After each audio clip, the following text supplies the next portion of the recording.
I'm trying to keep this as brief as possible. This is my third time recording this. So Cats is the musical I chose. It's a pretty long musical. It was an hour 50 minutes or something, like 2 hours almost.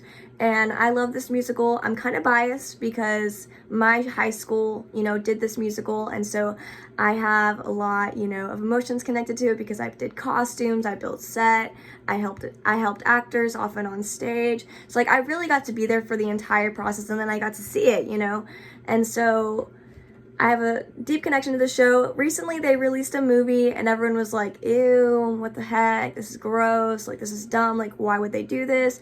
And, I never watched it. I will probably never watch it because, Cats to me is supposed to be a live encounter thing. It's supposed to bring you into this world with the actors and dancers and really, leave you with something.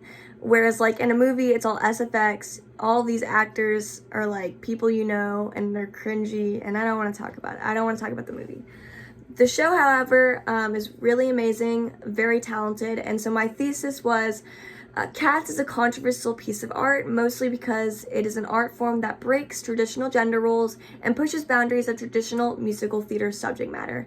Cats should be perceived through a lens of appreciation of talent, dedication, and design elements. So, with that being said, I'm just going to start going through my timestamps and sort of explaining the show as I go. So my first timestamp was at 20 minutes, 17 seconds, which is the Rum Tum Tugger song. This song is pretty well known. And in this song, there's kind of this sex appeal of Rum Tum Tugger. And I enjoyed his costume design, which was this leather suit with a puffy collar with leopard spots. His costume really fits the character. It also has really iconic choreography in this scene. And one of the things about this scene is it goes along with my thesis because it kind of, if you think about it, it's kind of gross and unappealing to be thinking about this actor pretending to be a cat, seducing these other cats. You're what is happening? That's gross. But when you kind of appreciate it for more the funness that he brings to this song, the choreography, the lighting elements, and you look at it more of an art perspective, it's so much more, bearable that he's pretending to be a cat.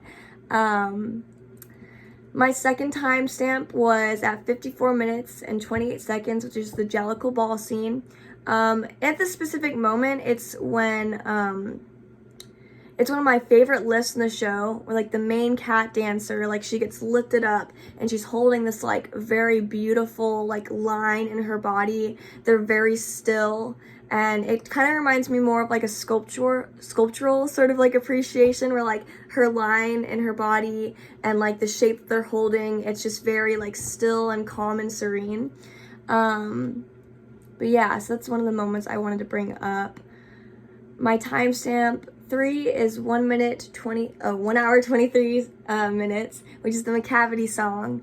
And this is a very well-known song. The words are very written. It was easy to follow along. It was very catchy. The actors performing it commit, and they're very talented. They're triple threats. They're great actors, singers, and dancers, and kind of showcases it.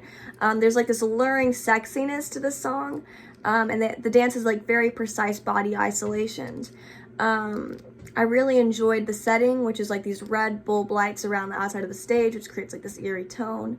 And they're talking about the bad guy in this part of the show, which is really cool. I like that it's the song, the story is kind of narrated and broken down into these songs where people are narrating other things. I guess that's what most musicals are but I don't know.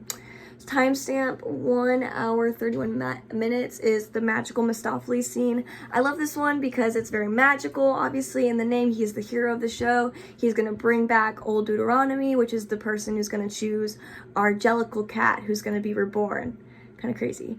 And there's these very cool special effects. He shoots lightning out of his hand. There's a magical rainbow yarn. It's very cool. One of the things I thought about when I was watching it was that, oh, I'm watching it from a laptop. If I was watching it live, it would have been so much cooler because, you kind of dissociate from your screen. Whereas when you're seeing it with your own eyes, seeing this cat shoot lightning out of his hand, I don't know, that'd be so much cooler. Timestamp 1 hour 42 minutes is the song Memory. I'm gonna go a little bit over on time, sorry guys. The song Memory is sung earlier in the show, and there's like lots of reprises of it, but this is the main part where she's singing it. And this part has a very like emotional response. Grizabella the Glamour Cat is hated by all the other cats, and she, you know, has this like negative connotation to her. Nobody likes her, and in this moment she's kind of just like begging them, like, just love me, like I deserve love too, like I'm just a cat like you guys, like why do you guys hate me, you know? And like she gets chosen to be the Jellicle cat that gets reborn in the scene. And when one specific moment is like she stands up, she's sitting down, lights are dim, she stands up and she starts singing Touch Me, It's So Easy to Love Me. It just like, it's very powerful. The music swells, like the mood is just like perfect. Every time I watch the scene I get chills. But like when at that point, like you're so enveloped in the story and you're so like, you know, I guess sort of desensitized to the fact that like the actors are like dressed like cats, that like you can really appreciate the vocals and the music and the costuming and just get out of your head. And that's what I think art is a lot about, is just taking the time to like put aside your biases, you know, whatever society's telling you, and to just like perceive art as what it is and appreciate, you know, what it is and not overthink it. So that's my cat video. Thank you guys so much. This class has been really fun.